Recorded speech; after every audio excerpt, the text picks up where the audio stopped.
Trastorno de pica. La pica es un tipo de fagia que consiste, según el Manual Diagnóstico y Estadístico de los Trastornos Mentales, DSM-5, en un trastorno de la ingestión y de la conducta alimentaria, conocido como una variante de un tipo de trastorno alimentario en el que existe un deseo irresistible de comer o lamer sustancias no nutritivas y poco usuales como tierra, tiza, yeso, virutas de pintura, bicarbonato de sodio, almidón, pegamento, moho, cenizas de cigarrillo, papel o cualquier otra cosa que no se tiene en apariencia ningún valor alimenticio. El nombre de la enfermedad proviene del vocablo latín que quiere decir urraca, pica pica, ave de la familia de los córvidos, conocida por consumir sustancias incomestibles y robar, conducta que se relaciona con rituales de cortejo y anidamiento. Según el DSM-5 y la CIE-10, este término, que sirve para definir un trastorno de ingesta y conducta alimentaria, está caracterizado por una serie de criterios. Según estudios epidemiológicos, la pica, hecho de llevarse a la boca y chupar sustancias incomestibles, se considera anómalo a partir de los 18 y 24 meses de edad. La pica no es un comportamiento exclusivo de los seres humanos. Caballos, perros, gatos, ovejas, loros, elefantes y otros animales ingieren sustancias como tierra, huesos, madera, papel, etc., que les llega a servir para calmar problemas digestivos, suplir carencias de minerales como desintoxicante, entre otros. Los monos, tanto en estado salvaje como en cautividad, manifiestan con frecuencia esta conducta. La geofagia o consumo de tierra es el fenómeno de pica más estudiado. El análisis de la composición de la tierra revela la presencia de caolín, carbón vegetal y otros componentes que neutralizan los tóxicos presentes en las hojas y vegetales que habitualmente consumen los primates, sintiendo un alivio de molestias digestivas, diarrea, acidez. Esta práctica se incrementa después de algún estudio superior al 80% como una adaptación beneficiosa. La geofagia está descrita y extendida por todo el mundo, sobre todo entre las mujeres embarazadas, niños y adolescentes.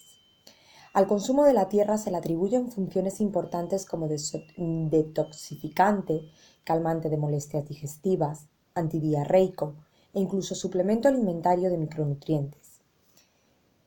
Existen estudios antropológicos, geográficos, médicos, etc., que analizan este fenómeno en zonas del sur del Sáhara, sur de Estados Unidos, América Central, Asia, entre otros.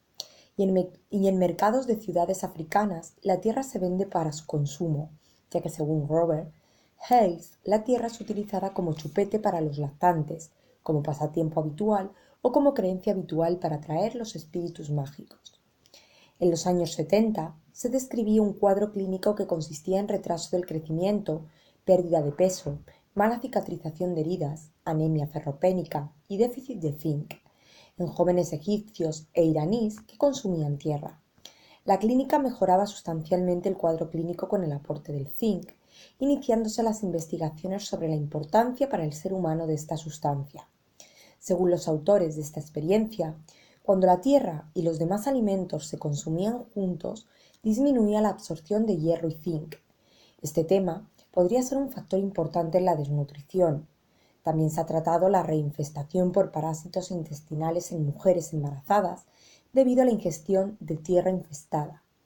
Por lo tanto, la geofagia presenta dos caras contradictorias, la beneficiosa y la perjudicial para la salud. La pica no conlleva ausencia o rechazo de los alimentos.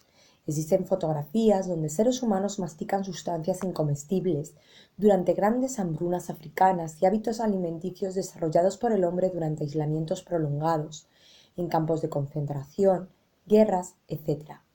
Indican hambre y desesperación, acompañados en ocasiones de trastornos mentales. Consumir cuchillas de afeitar para suicidarse o salir de prisión no se considera un trastorno alimentario. No existen datos epidemiológicos de la población general y entre los grupos donde se describe más frecuentemente son escasos. La pica afecta sobre todo a niños con un desarrollo neurotípico y desnutridos, mujeres embarazadas, personas con discapacidad intelectual, niños con autismo, personas que padecen trastornos del desarrollo, enfermos mentales y otros grupos. También puede aparecer por antecedentes familiares del desorden o por disturbios psicológicos originados en una infancia en un hogar muy pobre y con una carencia grande de afecto y en contadas ocasiones en personas bulímicas y anoréxicas. Los niños y las niñas que presentan este tipo de trastorno están comprendidos entre 1 y 6 años de edad, con unos porcentajes del 10% al 32%. Esta enfermedad también es muy común en mujeres embarazadas.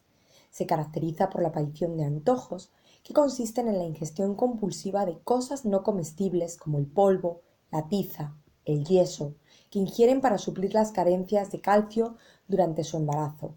Los síntomas aparecen normalmente en el primer y segundo trimestre del embarazo y suelen durar normalmente hasta un mes. Estos trastornos acaban por desaparecer después de haber dado a luz, pero ha habido casos en los que los trastornos ocasionados por la pica han continuado hasta después del comienzo del parto y el alumbramiento. A pesar de ser algo normal, ya que se presentan muchas mujeres embarazadas, los trastornos de la pica pueden causar serios problemas en la mujer embarazada y en el bebé. La pica puede causar efectos en el bebé, ya que el hecho de ingerir sustancias no comestibles durante el embarazo puede evitar que el organismo absorba los minerales y nutrientes necesarios que éste necesita para su correcto desarrollo.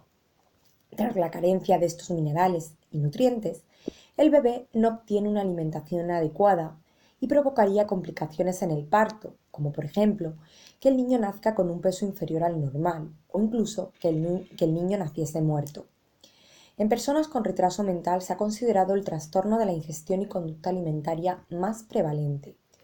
El retraso mental o discapacidad intelectual está caracterizado por un CI inferior a 70, una edad de inicio inferior a 18 y dificultades de adaptación. Actualmente no se conoce ningún síndrome que curse con retraso mental, esté acompañado del trastorno de pica, como parte de la conducta, pero en algunos casos, como el síndrome de Prader-Willi, modelo de hiperfagia y obesidad de origen genético, sí que prevalece pica en pequeñas series, al igual que en personas con autismo y demás trastornos de desarrollo que presentan este retraso mental. Según los diferentes estudios realizados, se coincide en que la pica es más frecuente entre los más jóvenes y de mayor grado de discapacidad intelectual, 62-84% en profundos, según la serie. El trastorno disminuye con relación a la edad, aunque vuelven a aparecer a los 70 años. Se identifican 29 tipos de sustancias no comestibles. Las más frecuentes: cuerdas, hilos, trozos de ropa, trapos, también tierra, metales, madera, pintura, hierba, papel, heces. Lo normal en estos casos es ingerir una única sustancia, aunque se dan casos de ingestión de varias claramente identificadas. El consumo indiscriminado de cualquier sustancia es muy poco frecuente. Dependiendo del tipo de alimento o sustancia ingerida, este recibe un nombre específico.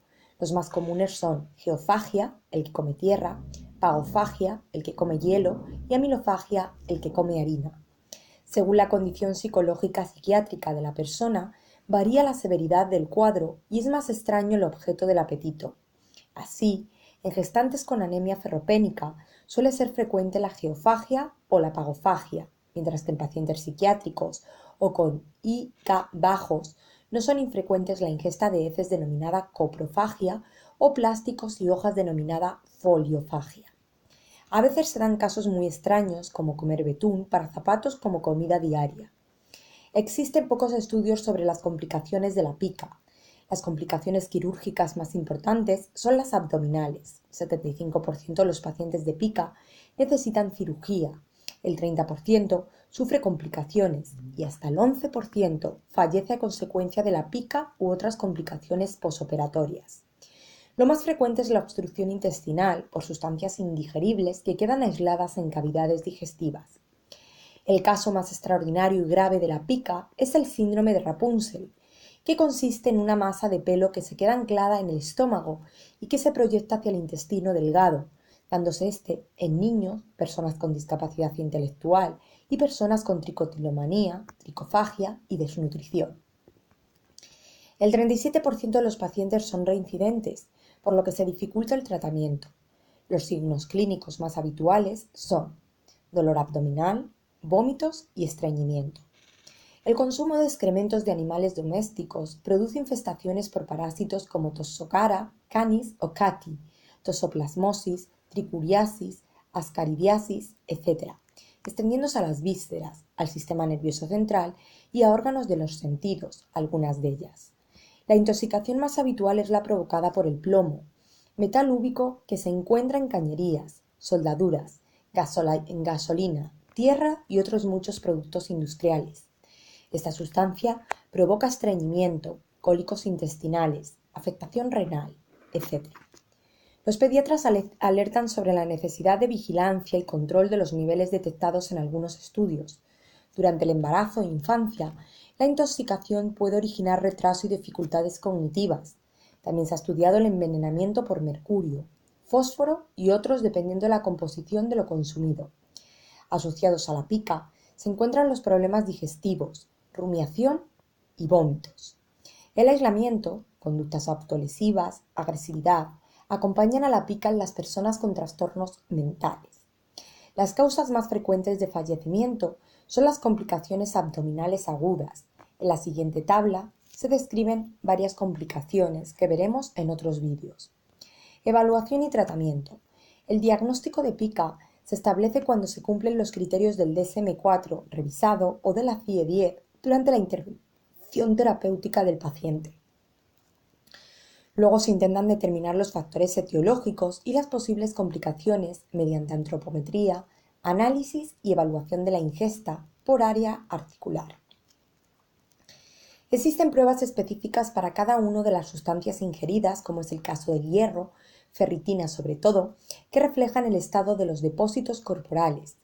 Para el estado nutricional del zinc no existen pruebas de uso clínico, por lo que se combinan varios índices que precisen la profundidad de la carencia y rapidez con que se ha producido.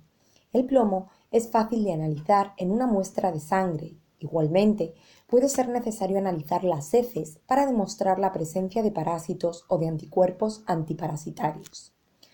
Con respecto a la ingestión de cuerpos extraños, una simple radiografía de abdomen puede resolver la sospecha, aunque puede ser necesario utilizar otras técnicas radiológicas, endoscopia u otro estudio en profundidad. El análisis funcional de la conducta en niños y retrasados mentales puede ser clave para el tratamiento psicológico. El 20 o 30% de discapacitados intelectuales de instituciones tienen un trastorno psiquiátrico asociado. Las familias de los afectados deben ser informadas sobre el trastorno y sus consecuencias.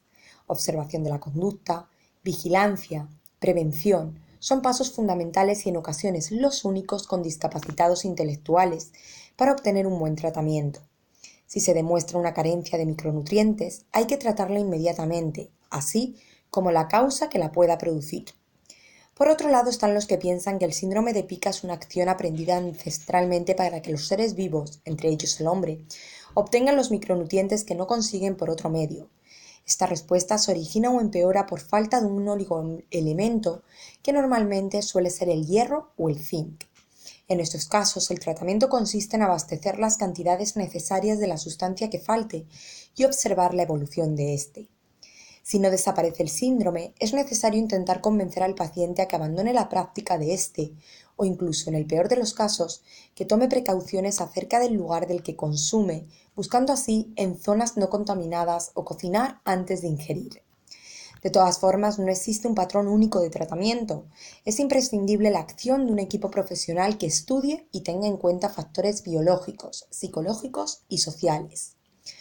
Los expertos en psicofarmacología afirman que no hay ningún fármaco concreto que elimine este síndrome. Incluso ellos nos aconsejan ninguno, pero en caso de elegir, escogen los inhibidores de la recaptación de serotonina. El uso de fármacos debe ser controlado en función de la patología psiquiátrica de los trastornos de conducta que se parezcan y al mismo tiempo, junto con las medidas psicológicas sociales y educativas, abandono, desamparo, negligencia, pobreza, problemas familiares y otros factores de riesgo deben ser tratados porque estos pueden ser una de las causas por las que aparezca este síndrome. Además, también es importante la formación de los padres y cuidadores en las ideas básicas acerca de aprendizaje, castigo y control de estímulos. En determinados casos, el tratamiento es tan difícil que establece una vigilancia continua del paciente. En resumen, los tratamientos más comunes son administración de suplementos nutricionales, suministro de fármacos para así controlar algunos factores como los antojos, el estrés o la depresión, asesoramiento psicológico y terapia para corregir el comportamiento y las conductas.